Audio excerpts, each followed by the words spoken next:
D'avoir l'opportunité d'être ensemble pour étudier. Nous félicitons tous ceux qui ont fait l'effort d'arriver un peu à l'heure. Hein? Malgré que l'heure a changé, on s'attendait à ce qu'il y ait plein de monde qui arrive bien avant l'heure, mais c'est seulement l'heure qui a changé, ce n'est pas les habitudes. Donc, nous sommes quand même contents de vous voir parce que, contrairement à l'ancienne heure, aujourd'hui, il y a beaucoup plus de monde qui est déjà présent pour l'étude. Et nous révisons toujours le texte de Jean 15. Nous sommes rendus au paragraphe 4 où nous lisons. Est-ce qu'on lit?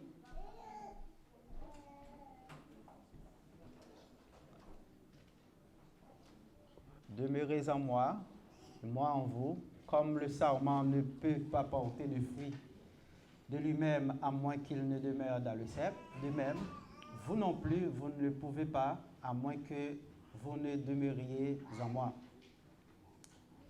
La dernière fois, nous avions déjà parlé de la première séquence de ce texte. Nous n'avons pas eu l'opportunité de terminer. Nous poursuivons aujourd'hui. Et nous étions arrivés au moment où nous vous parlions de cette question. Qu'est-ce que ça veut dire demeurer en Christ? Nous avions déjà expliqué. Et on sait qu'il y a des gens qui n'étaient pas présents, mais pour ceux qui étaient là, on aimerait vous entendre en peu de mots, résumer pour ceux qui étaient absents. Résumer rapidement, qu'est-ce qu'on entend par demeurer, comment est-ce qu'on peut, on va approfondir bien sûr aujourd'hui, mais qu'est-ce qu'on a appris déjà à propos de ce texte-là. Jean 15, 4. Rester attaché. Rester attaché, oui, ça veut dire quoi?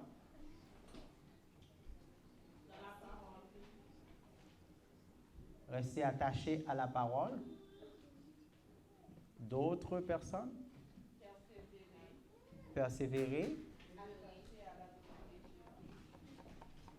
Rester attaché à la doctrine du Christ.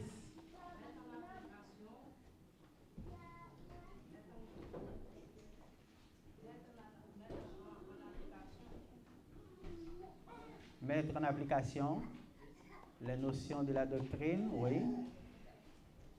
Donc, nous avions dit que le verbe demeurer, c'est un verbe polysémique. Donc, il faut toujours tenir compte du contexte dans lequel il est utilisé pour pouvoir trouver la meilleure traduction possible. Parce que vous savez que quand on traduit, il faut tout simplement tenir compte du contexte et aussi de l'esprit du texte.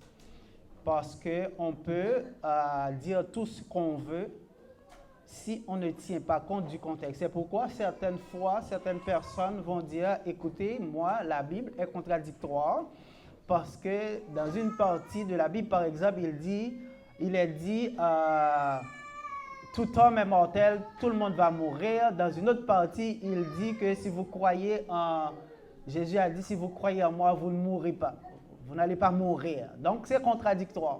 Mais c'est que la personne ne tient pas compte du contexte de chaque texte utilisé parce que chaque texte a un contexte bien particulier.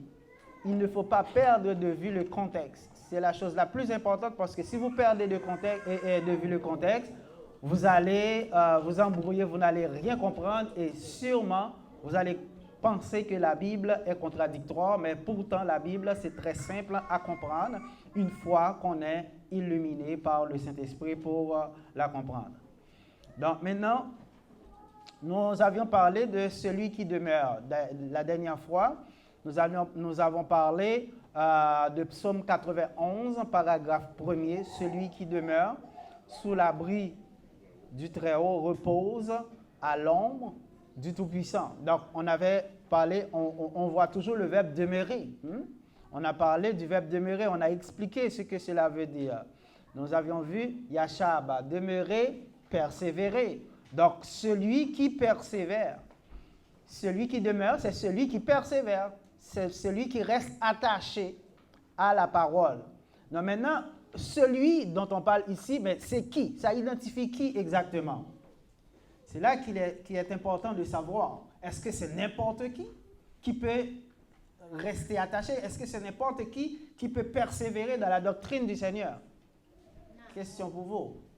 Non. Donc, celui remplace qui? Oui, celui ou bien la personne. On peut dire celui ou la personne, c'est bien, oui. Mais c'est qui en réalité?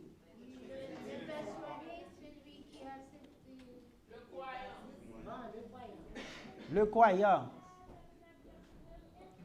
Est-ce qu'on se rappelle aussi 2 Jean 9? Qu'est-ce que nous lisons en 2 Jean 9?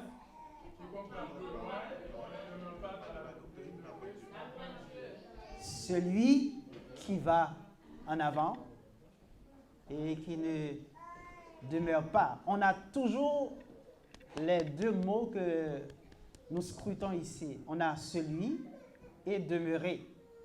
Et même que nous avions en Psaume 91. Maintenant, dans 2 Jean 9, nous voyons pasro proagon, kai, me, menon, interdidake tu Christou, romenon. C'est le participe présent du verbe meno. Le verbe meno signifie encore? Que signifie le verbe meno? Le grec meno, ça signifie quoi en français? Demeurer, persévérer. C'est l'équivalent de yashab en hébreu. Donc, demeurer, persévérer. Donc, avec l'article défini, qui est placé avant le participe, il y a une règle en grec que vous connaissez très bien, qui dit quoi encore? Lorsqu'un participe présent est précédé d'un article, qu'est-ce qui arrive? On le traduit par? Ben, vous connaissez, allez-y, j'entends. Ben, allez plus fort pour qu'on puisse entendre. Eh là, vous connaissez, je ne vous apprends rien, là, je vous rappelle ce que vous connaissez déjà. Oui. Debout, la personne qui veut répondre se met debout et puis on répond pour l'assemblée.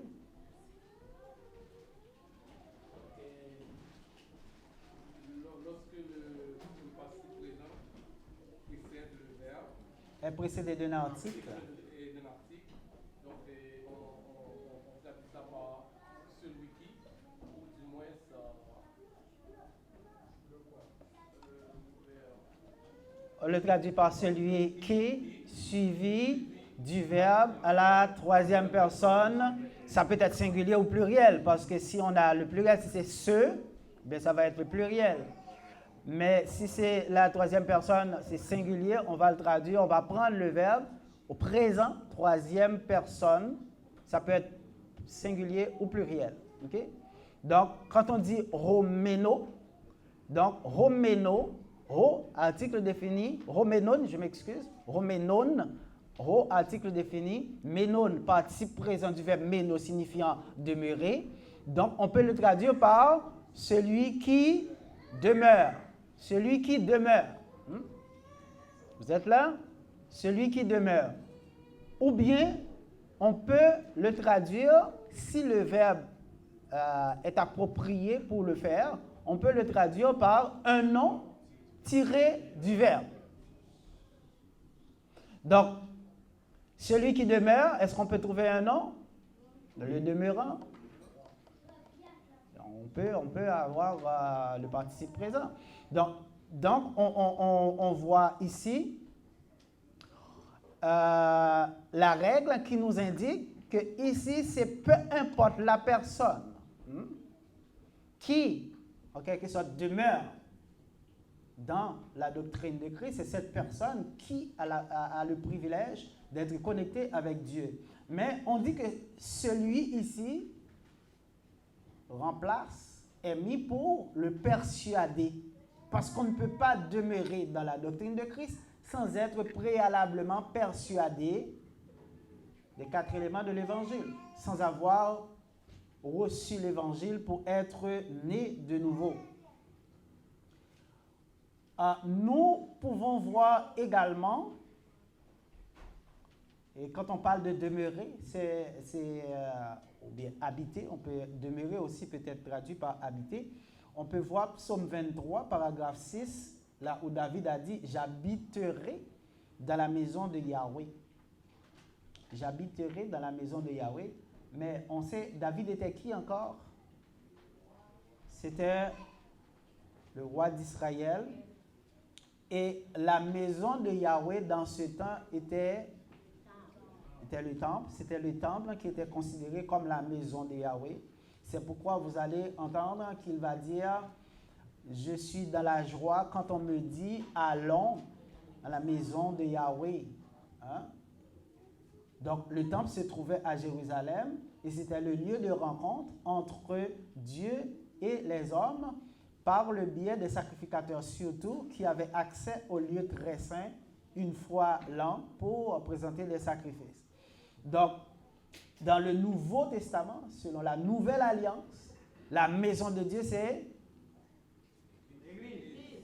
La maison de Dieu, c'est l'Église qui est établie dans une ville ou dans un village. Donc, on ne parle pas des églises, pas vrai? Parce que, tout comme il y avait un seul temple, ben, il y a une seule église. C'est l'église de Dieu. Cependant, contrairement au temple qui se trouvait en un seul endroit sur terre, pourquoi? Parce que tout simplement, Dieu avait fait choix d'un seul peuple. Il y avait un seul temple. C'est pourquoi, peu importe l'endroit où se trouvait un juif, il devait donner face à Jérusalem quand il priait. Parce que Dieu, sa présence, c'était possible pour que les hommes aient contact avec lui simplement par le biais du temple, par l'entremise des sacrificateurs, des prêtres. C'est pourquoi Jésus-Christ, étant venu, il va changer l'ordre des choses, hein, parce qu'il va apprendre que nous avons la possibilité tout simplement d'être sacrificateurs pour notre propre compte. Et chaque personne peut aller directement devant Dieu sans passer par un intermédiaire. On l'avait expliqué la dernière fois. Donc nous sommes sacrificateurs pour notre propre compte. Et nous n'avons pas besoin d'aller à Jérusalem pour aller rencontrer Dieu. Parce que Jésus-Christ l'avait déjà dit à la femme samaritaine, vous vous rappelez? Vous adorez, nos pères ont adoré sur cette montagne, vous vous dites que c'est à Jérusalem. Et Jésus a dit, femme, l'heure vient, et elle est déjà venue, où les vrais adorateurs adoreront le Père en esprit, selon la vérité. Ce n'est ni sur cette montagne, ni à Jérusalem. Car parce que Dieu est esprit, il faut que ceux qui l'adorent en esprit et selon la vérité. Maintenant, nous n'avons pas besoin d'aller, parce qu'il y a des gens qui sont fébriles. Oh, je vais à Jérusalem, je vais marcher sur les pas du Christ. Oh, c'est de l'idolâtrie. Parce qu'il n'y a rien de matériel qui puisse rapprocher un être humain de Dieu. Vous pouvez y aller juste pour votre culture personnelle, pour votre ego personnel, mais ça n'a aucune valeur spirituelle. D'aller à Jérusalem ou quoi que ce soit, peu importe, ça n'a aucune valeur spirituelle. Ça a une valeur historique. Et point. Parce que pour rencontrer Dieu, eh bien, on peut rencontrer Dieu peu importe où on se trouve. Il suffit de chercher Dieu et puis Dieu va se laisser trouver.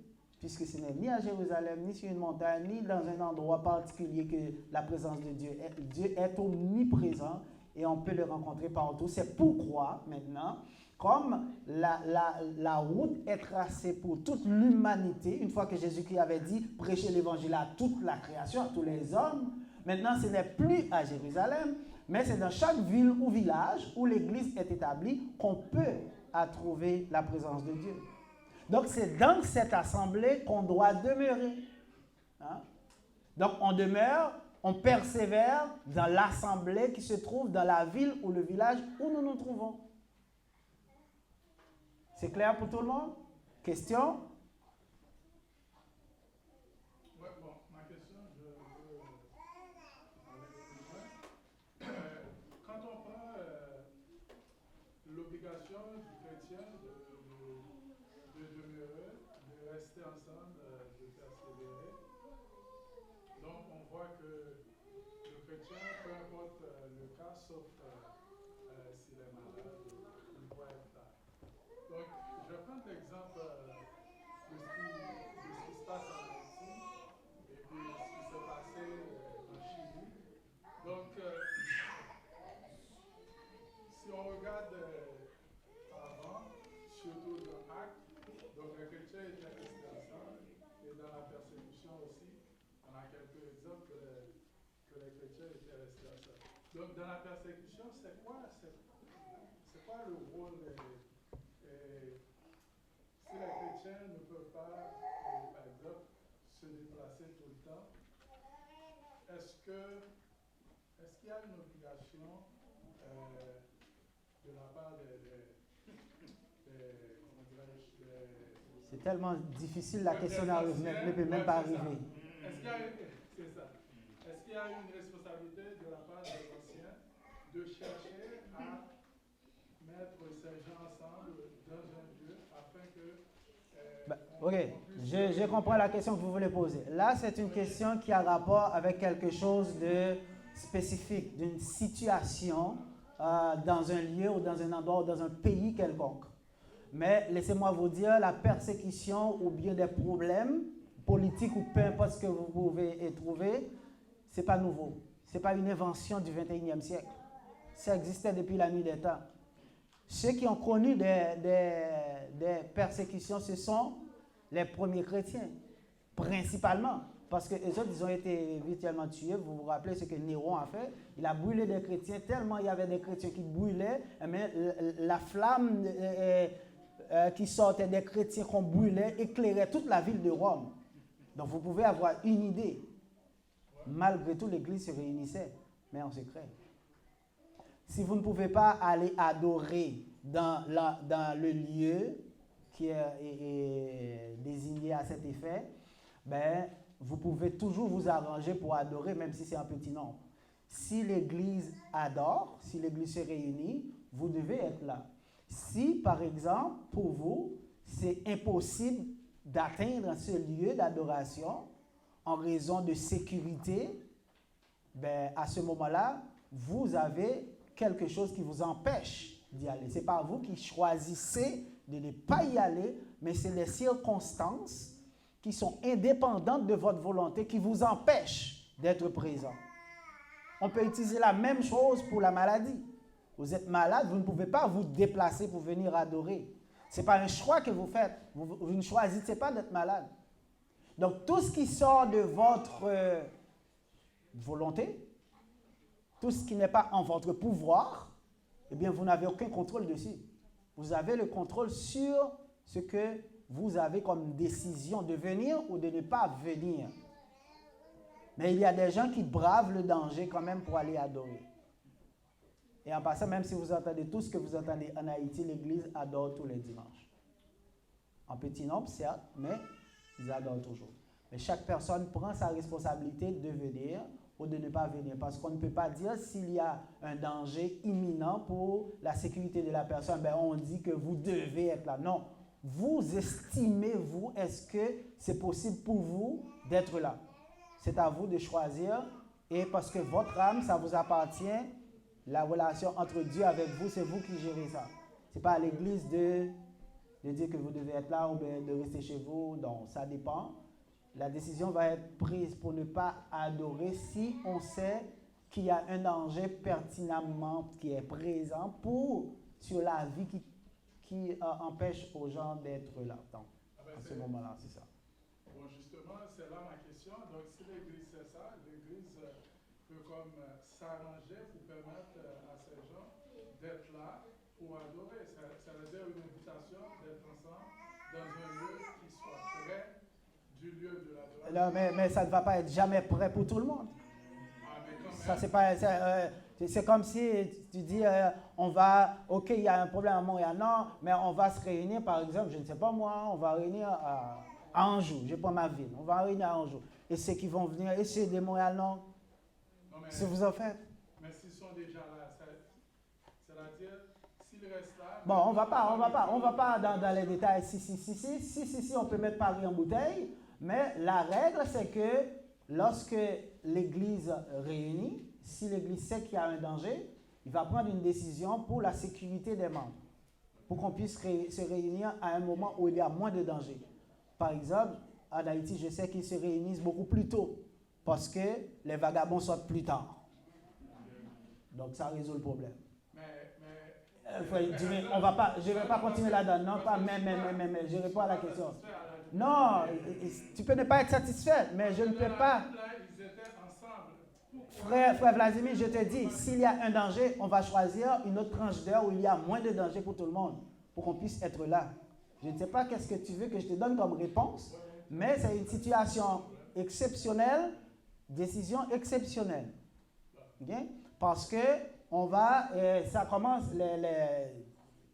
les désordres, ça commence comme 10 heures, etc. Ben, on fait l'adoration à partir de 7-8 heures. On ne fait pas d'études, on fait très court pour que les gens puissent adorer, avoir le temps de rentrer chez eux. Ça, c'est une décision de responsabilité que l'Église prend. Et tout le monde vient, et tout le monde rentre chez eux, et jusqu'à présent, il n'y a aucune personne victime qui vit à l'Église et puis qui soit victime. Parce que quand vous venez adorer, n'oubliez pas, Dieu qui voit pourquoi vous vous déplacez, ben, il vous couvre, il vous protège. Si vous avez tellement peur pour ne pas venir, restez chez vous, mais Dieu vous couvre, Dieu vous protège. Et pendant ce temps, même si on se pose des questions pour ça, pour l'Église, mais si pour aller travailler, faire de l'argent, on y va quand même pareillement. Il y avait Frère Junior rapidement. Pas sur la même chose, s'il vous plaît, parce que ça ne fait pas partie de notre étude. La question qu'il a posée est pertinente dans le sens de l'obligation de... Ma réponse est pertinente aussi.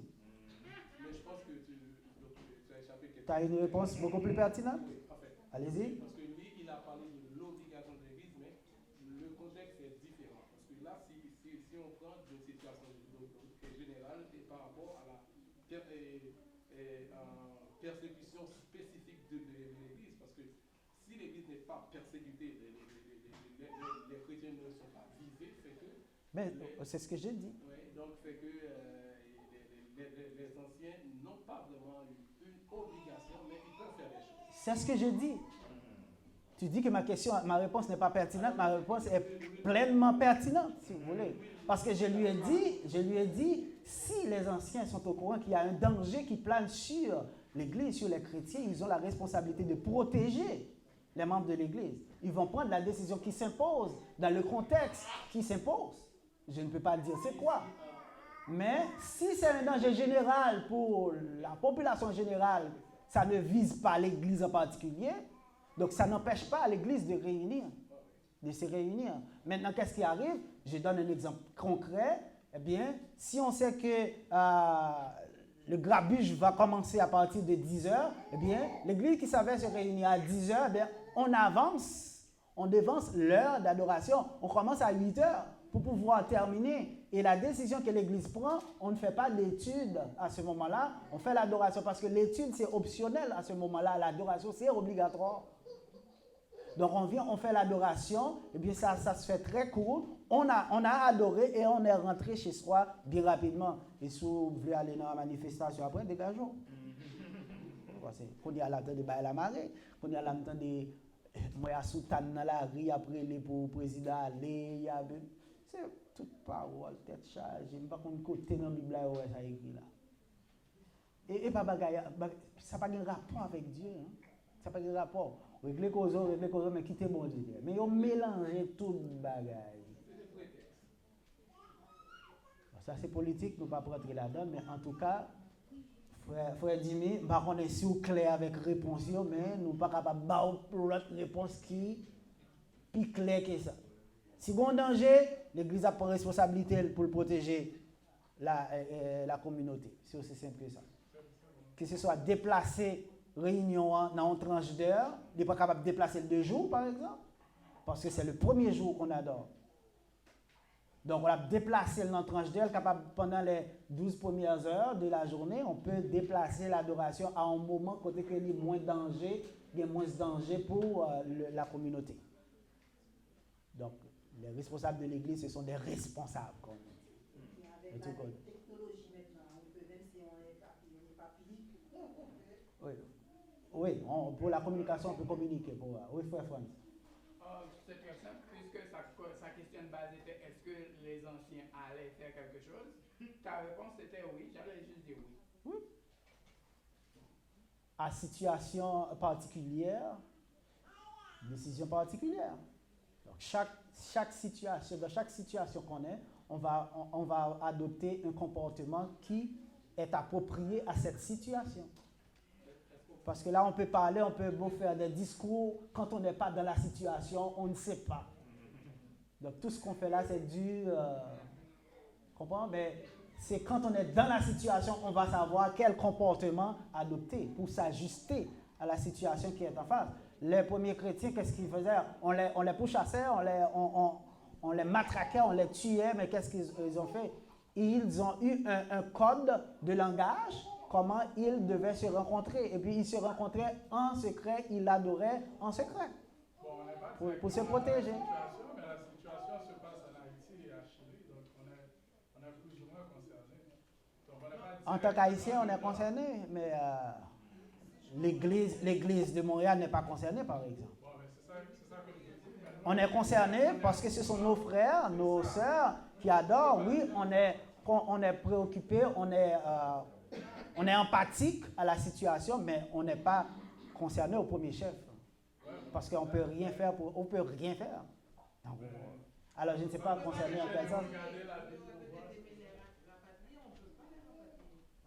Bon, allez, on a discuté ça à dire, ok, donc dégagez. Donc, quand on parle de demeurer, c'est persévérer. On le répète, persévérer, il n'y a rien qui puisse, en quelque sorte, être mis en avant par un chrétien pour ne pas adorer. Donc, il ne peut pas, s'il n'y a pas de danger ou de choses qui sortent de son contrôle, il ne peut pas décider de ne pas venir adorer. Or, aujourd'hui, je me sens fatigué, je ne viens pas. Or, aujourd'hui, ça ne me tente pas. Donc, il faut comprendre que demeurer ici, persévérer, c'est une présence régulière en un lieu. Régulière, c'est quelque chose qui vient d'une manière régulière à une fréquence bien déterminée. Ça veut dire, chaque premier jour de la semaine, votre présence est obligatoire dans l'adoration. À moins que vous ayez un problème que vous ne pouvez pas contrôler, qui sort de votre contrôle, par exemple, la maladie qui vous empêche de vous déplacer pour venir adorer. Questionnement, c'était plus là où dit ça qui arrive, par exemple, dans ce maintenant où tu fais un péché quelconque. Qui a péché, ben, pas vous-même. Non, j'ai dit, mais je ne me rappelle pas avoir dit de péché en semaine. Non. Je parle que ça peut arriver qu'on ne soit pas comme en harmonie avec soi-même, en harmonie avec Dieu. C'est la raison principale pourquoi on doit venir se mettre en harmonie dans l'adoration. Mais tu peux continuer, je t'écoute. Non, mais c'est ça, parce que quand il dit on vient, on demande pardon. Moi, personnellement, il m'est arrivé quelque chose en semaine. J'ai passé 2 jours à demander pardon, mais je ne me sens pas. Ben, tu ne te pardonnes pas. Je ne me sens pas comme pardonné. Donc, en venant ici, ou bien, parce que des fois tu dis, ok, j'ai fait telle chose, mais en venant, tu demandes pardon, est-ce que tu ne vas pas recommencer, ou bien est-ce que si, est-ce que ça? Est-ce qu'en venant, nécessairement, c'est pas... Bon, je reprends la question à voix haute. Si on a commis un péché, qu'on demande pardon et qu'à l'intérieur de soi-même, on se sent toujours mal, on se sent toujours pas pardonné, est-ce que ça vaut la peine de venir adorer? Est-ce que c'est dans l'adoration, quand on va venir, qu'on va trouver pardon pour le péché qu'on a fait? Là, en cette matière-là, personnellement, où l'Église ne peut rien faire, parce que ça, c'est vous. L'Église ne peut pas vous pardonner, l'Église peut vous exhorter. Mais en restant chez vous, vous ne vous aidez pas. Parce qu'en venant adorer, vous pouvez entendre une exhortation, je ne sais pas, un enseignement, un message qui peut vous toucher, qui peut vous aider à trouver la solution à votre problème. Mais de toute façon, en restant chez vous, il n'y a rien qui va se passer. Vous allez continuer à vous enfoncer dans votre amertume, dans vos problèmes. C'est aussi simple que ça. Il n'y a aucune raison, il n'y a aucune chose qui puisse justifier l'absence d'un croyant de l'adoration autre que quelque chose qui sort de sa volonté, de son contrôle, hors de son contrôle. Je reviens toujours avec la maladie. Et ce n'est pas n'importe quelle maladie. Hein. Ce n'est pas j'ai un cheveu qui me fait mal, je ne peux pas venir. J'ai un ongle qui est cassé, je ne peux pas venir, etc. Ce n'est pas ce genre d'affaires. Je parle d'une maladie qui vous a cloué sur le lit d'hôpital, sur un lit que vous ne pouvez pas bouger, vous ne pouvez pas sortir, vous souffrez. Alors là, c'est autre chose. Mais pas n'importe quoi. Et si vous avez des problèmes avec votre conscience, c'est encore le meilleur moment pour vous de venir adorer. Parce qu'on ne vient pas adorer quand tout va bien pour vous, on vient adorer parce que c'est une obligation, ce n'est pas une option. Parce que beaucoup de chrétiens pensent que l'adoration, c'est une option. Je peux venir aujourd'hui. Ah, j'habite loin. Ah, je travaille. Ah, et je dois rester pour préparer parce que plus tard, je vais sortir. Ah, si, ah, ça. Mais peu importe, tous ces prétextes qu'on trouve, hein, ces prétextes ne tiennent pas du tout quand il s'agit d'aller travailler pour gagner de l'argent. C'est vrai ou c'est vrai? Hein? Quand il s'agit d'aller vous occuper de vos affaires, pour accumuler des biens matériels, mais vous n'êtes ni fatigué, ni... Il n'y a aucun problème. Il y a une force qui monte. Là. On est fatigué, mais la fatigue n'est même plus là. On ne le sent même plus, la fatigue. Parce qu'on est déjà motivé dans la tête. Parce que vous savez que vos actions, ce sont les résultantes de vos pensées. Ce que vous pensez, si vous pensez être fatigué, vous êtes fatigué. Si vous pensez que vous n'êtes pas fatigué, vos membres vont répondre, vous n'êtes pas fatigué. C'est vous qui décidez. Donc quand vous ne venez pas adorer, c'est vous qui choisissez de ne pas venir. Ce n'est pas votre corps qui ne veut pas venir, c'est vous qui ne voulez pas amener votre corps à l'adoration. Amen.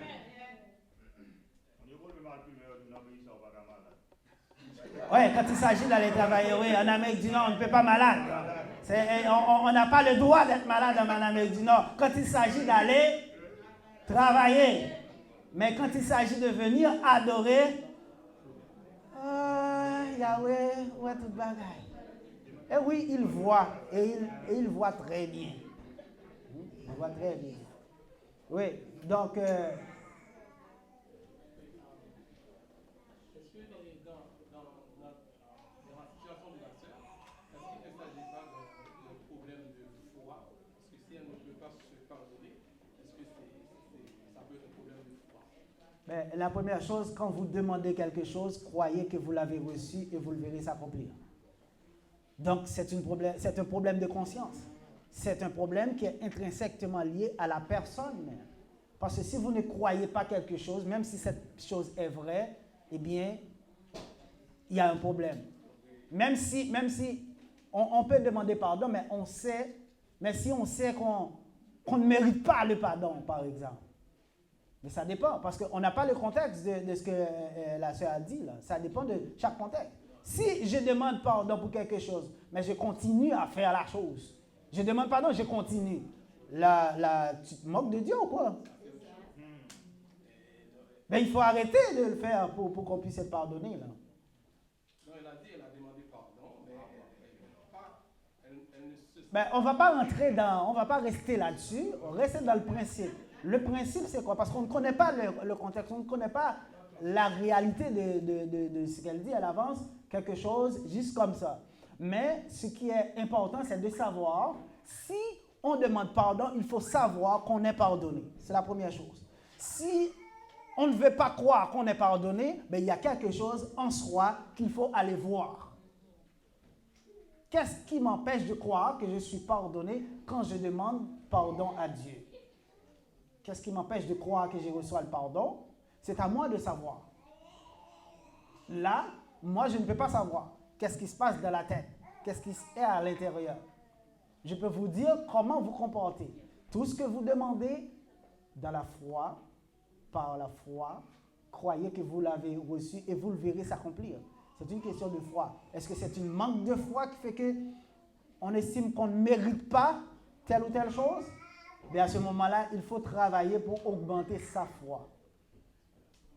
Autre chose, par rapport à l'exemple entre lorsqu'on est, en fait, on veut aller au travail versus l'église, moi je dirais, vu que ce n'est pas la même motivation, moi je n'encourage pas les gens à rester chez eux sous prétexte qu'ils sont pas... Mais c'est ce que je te dis, ce n'est pas la même motivation, c'est la même chose.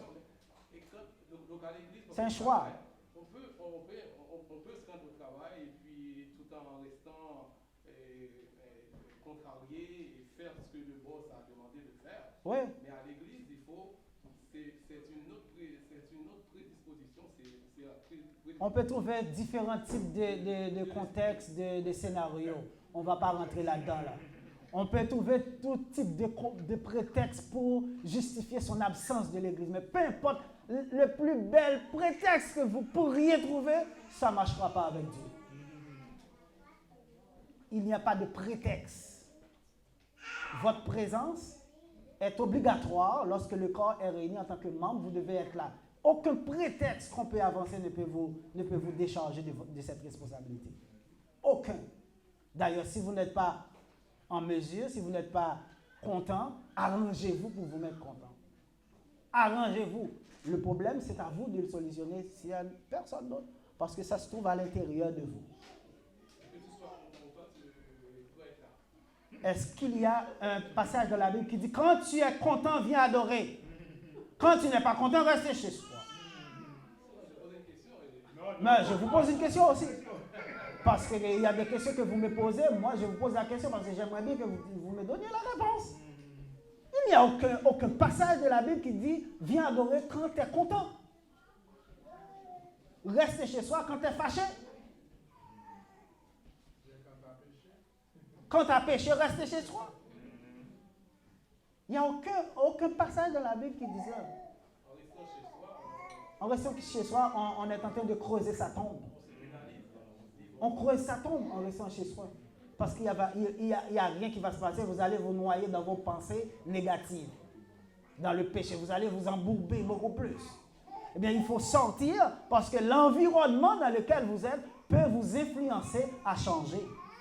Et ce n'est pas sans raison que Dieu dit que celui qui persévérera jusqu'à la fin sera sauvé, parce que la persévérance, présence régulière en un seul lieu, on se réunit avec tous les gens qui ont le même objectif que nous. Eh bien, si on est découragé, si on est abattu, si on a des problèmes, eh bien, on peut parler à quelqu'un qui peut nous remonter le moral et nous donner le courage d'affronter et de résoudre le problème.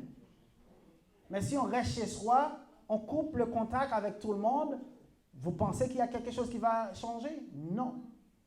Donc, au contraire, moi, je dirais, quand vous voyez que ça va plus mal pour vous, c'est à ce moment qu'il faut être plus tôt à l'église. Mais qu'est-ce qui va arriver? Effectivement, des gens qui ont des problèmes, ils s'inventent des problèmes. Oh, je n'ai pas eu le temps d'aller au studio, je ne peux pas venir avec mes cheveux comme ça. Bien sûr, achète un mouchoir, mais attachez, cachez votre péché, Oh oui, je ne peux pas venir adorer tous les dimanches avec les mêmes chaussures.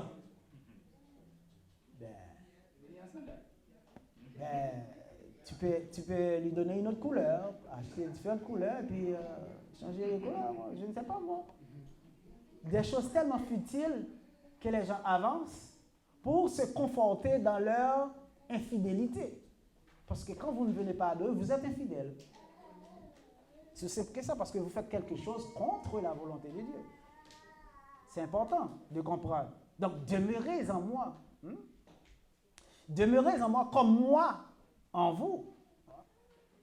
Donc maintenant, demeurer, c'est comment? On dit c'est persévérer. Mais comment on va le faire? Non seulement persévérer, ça explique la présence régulière en un lieu, mais ça explique également et surtout un attachement moral, psychologique à l'enseignement.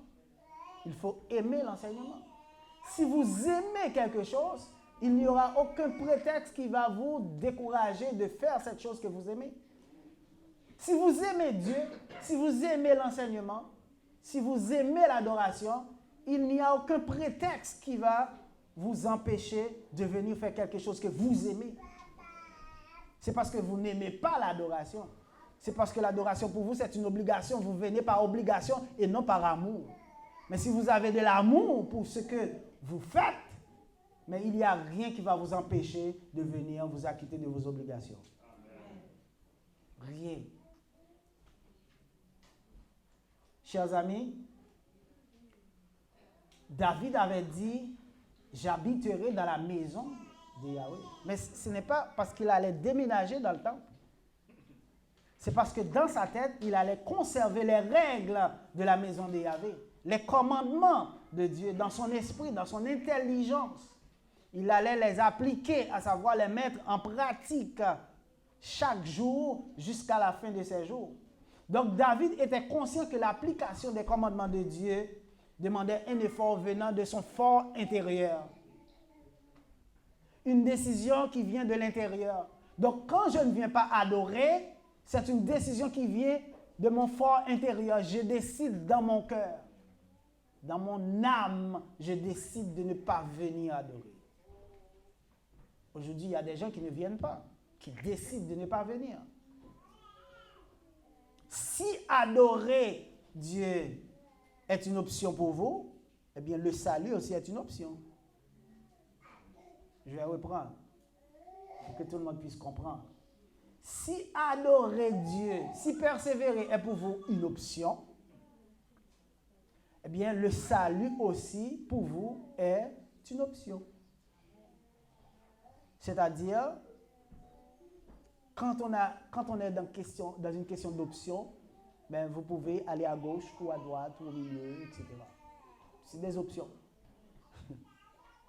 Mais pour le croyant, l'adoration, servir Dieu n'est pas une option, c'est une obligation.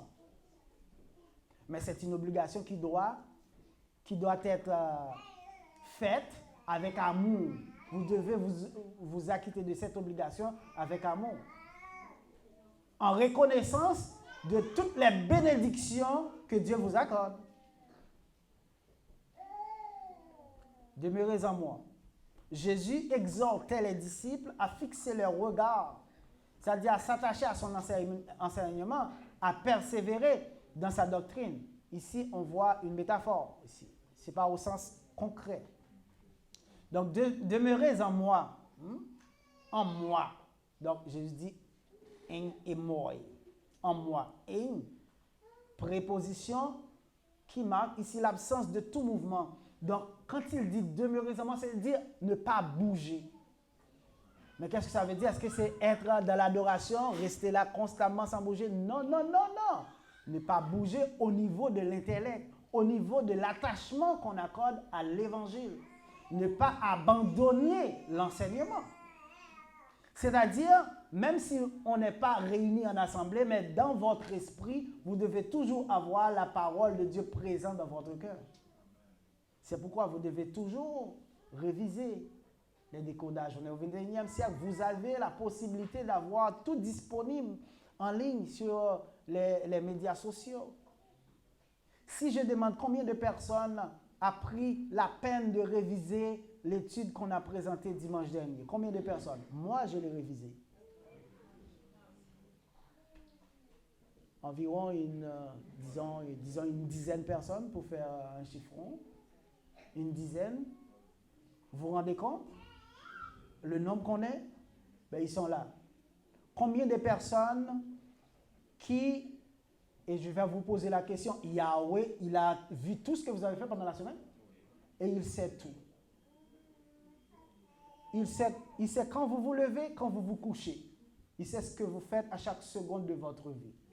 Vous pouvez nous mentir, mais vous ne pouvez pas mentir à Yahweh. Et d'abord, pensez que quand vous mentez, c'est un péché. Combien de personnes ici a passé plus de 3 heures de temps pendant toute la semaine, que ce soit sur Facebook ou WhatsApp ou LinkedIn ou whatever, combien de gens ont passé plus de 3 heures par semaine là? Moi, j'ai passé 3 heures, plus que 3 heures. Dans la semaine, combien de gens ont passé plus que 3 heures? Ou pas lever mon Yahweh, ou pas lever mon Boumoun Bawe, Yahweh, lever mais pas pour Yahweh, non? Et pour nous?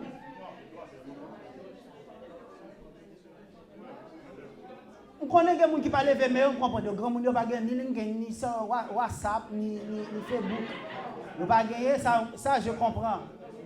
Mais les jeunes, les adultes, les moyens jeunes, vous qui vivez, vous mangez avec le téléphone cellulaire ou bien l'iPad, et vous parlez avec moi, là, vous venez de pécher devant Dieu. Vous passez plus que 3 heures, je dis la semaine, je ne parle pas même pas par jour, parce que j'en ai une idée, je ne dis même pas, peut-être que vous n'avez pas compris la question. Je vais répondre à la question. Qui dans la salle a passé plus que 3 heures pendant toute la semaine? De lundi à samedi, qui a passé plus de 3 heures sur Facebook, sur WhatsApp, sur autre chose. Combien de personnes? Pendant toute la semaine écoulée. Donc, comme s'il y a des gens ici qui ne passent, qui n'ont ni Facebook ni WhatsApp. Ceux qui n'en ont pas, on peut comprendre. Bon Dieu, ouais. Vous passez des fois plus que 5 heures de temps par jour. Et là, je n'exagère pas. Si vous pensez que j'exagère, il y a une application que vous pouvez mettre sur votre téléphone cellulaire et vous dit combien de temps vous passez sur ces choses qu'on appelle des voleurs, des mangeurs de temps. Vous perdez votre temps là-dessus. Du temps non rémunéré. Vous gaspillez le temps que Dieu vous donne. Mais vous allez dire, mais pour l'étude, je n'ai pas 45 minutes maximum, parce que l'étude ne dure pas 45 minutes. Je n'ai pas 35 minutes pour réécouter l'étude pendant la semaine. Pendant que je passe 5 heures par semaine, par jour, je m'excuse là, j'exagère là, par semaine, 5 heures par jour sur WhatsApp, et Facebook, Instagram, Twitter, merci, LinkedIn, ou courriel électronique, ou YouTube. YouTube. Pendant que vous êtes sur YouTube, mais vous n'allez pas chercher Assemblée du Christ de Montréal pour aller réécouter les études. Vous allez écouter d'autres choses. Félicitations à vous. Hein? On vous félicite. Comme Paul avait dit à l'église de Corinthe, si je ne m'abuse, en cela, je ne vous loue point, je ne vous félicite point. Parce que vous ne savez pas comment investir votre temps de manière valable. Donc, chers amis, il faut comprendre que David a pris la décision d'appliquer les règles de la maison de Yahweh. Et il sait que ce n'est pas nécessairement dans son corps, mais c'est dans son âme, son esprit. Parce que le corps, c'est l'enveloppe qui obéit à l'esprit. Le corps ne peut pas faire un mouvement sans avoir reçu préalablement un ordre qui vient de notre esprit, de notre pensée. Parce que si je fais ça, c'est parce que j'avais déjà décidé dans ma tête de faire le mouvement. Je ne peux pas le faire sans avoir décidé préalablement. Donc, c'est pourquoi David dit, j'appliquerai les règles de la maison de Yahvé, je les mettrai en pratique chaque jour dans ma vie. Et on sait que l'homme a 3 parties, n'est-ce pas? L'esprit, l'âme et le corps. Donc, l'esprit, c'est une partie qu'on reçoit de Dieu en naissant. L'âme c'est cette partie qui a pris naissance lorsque Yahweh a formé l'homme de la boue, de la terre, de la glaise. Il a pris la boue et puis il a formé un corps. Il a mis son souffle et l'homme est devenu une âme vivante. Genèse 1er, 26. Faisons l'homme à notre image, c'est-à-dire selon notre ressemblance. Donc, on ressemble à Dieu non par notre corps, parce que Dieu n'a pas de corps. Dieu est esprit.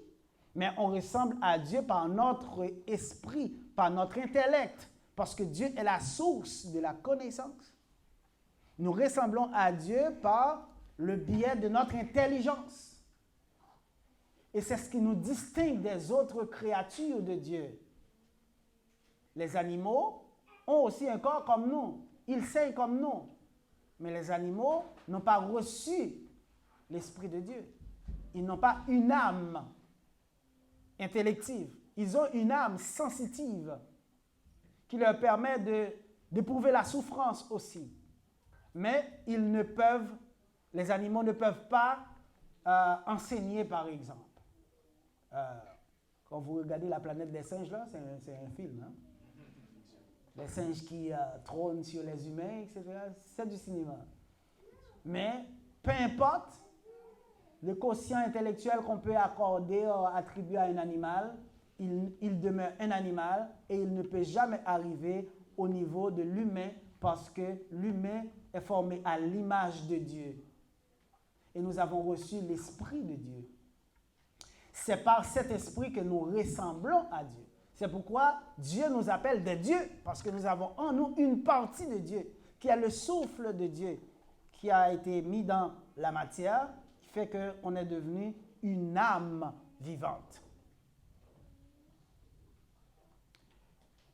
Et rappelez-vous, tout comme en l'homme, il y a 3 parties, mais on va voir en Elohim aussi, on a 3 personnes. La pluralité de personnes, c'est pourquoi il va dire « Faisons l'homme à notre image, selon notre ressemblance ». Et lorsque vous regardez Genèse 18, vous voyez que Yahweh, Elohim, s'est présenté à Abraham sous la forme de 3 hommes. Donc il y a le Père, Yahweh, il y a le Verbe qui est devenu le Fils, Jésus-Christ, le langage qui est devenu le Fils, et le souffle de Yahweh, qui nous a donné la vie, est devenu le Saint-Esprit. Chers amis, en disant « Faisons l'homme à notre image selon notre ressemblance », Genèse 1er paragraphe 26, mais nous comprenons que nous avons en nous une partie de Dieu. C'est le souffle de Dieu qui nous permet d'être si spécial. Et c'est pourquoi Dieu, Elohim, a pris la décision de faire de son langage, du Verbe, une personne pour nous sauver après la désobéissance.